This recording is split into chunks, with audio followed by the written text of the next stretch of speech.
everyone. Welcome to this week's Leadership Minute. Last time on the Leadership Minute, we talked about, are you trustworthy? And we talked about the integrity aspect of it, what that really plays out like, and that your integrity drives everything you trust, and that if you're going to be trustworthy, it builds up over time, but you can lose it in a moment.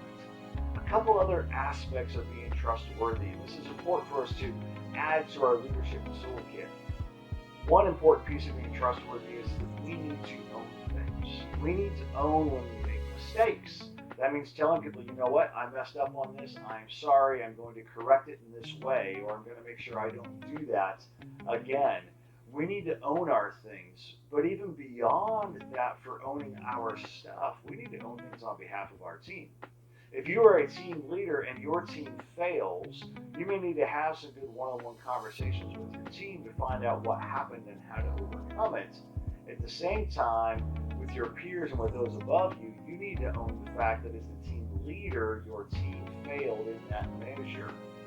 Own that piece, lead your team, and that will make you trustworthy with your team. Beyond the ownership piece, we need to realize that it's okay to say no to people. It's okay to realize we cannot be all things to all people. And that at times we just need to say, no, I'm sorry, I can't do that for you right now. And we may be letting them down, but the integrity and the trustworthiness of saying no goes a long, long way. Another important aspect of being trustworthy is to be one who truly listens more than they speak.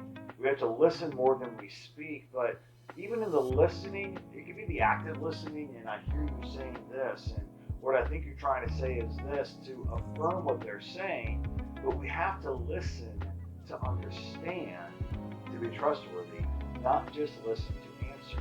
See, as leaders, we're fixers, so we like to listen to fix and listen to answer. What we need to do is listen to understand the people around us and where they're going so that we can set them up for success. Because when we listen to understand, we make it about them and not about us, and that is the true essence of leadership. Another important aspect of being trustworthy is not having the second meeting. So here's what I mean by the second meeting. We're all in a meeting, we're meeting with our team, we're driving things forward, we make decisions, but then after the meeting, we're off to the side talking to someone else saying, hey, I can't believe that she said this in the meeting, or I can't believe that he failed us again and he made this mistake for the 10th time and hasn't gotten over it. You see, as a leader with integrity who is trustworthy, you don't have sidebar conversations with other people on your team and badmouth people on your team. This is part of the reason people say that it's lonely at the top, is that as a leader sometimes, even when those things happen, even when we feel those things, we should not share them because that tears other people down and it makes them think that we are not trustworthy. I'm sure this list could go on and on. I would encourage you in the comments here on YouTube below, write down comments of other attributes of what you think would make someone trustworthy. But more than that, once again, I want to challenge you. Are you trustworthy? Are you living up to your part to be trustworthy? I hope you are. Thanks for tuning in to this week's Leadership Minute. God bless.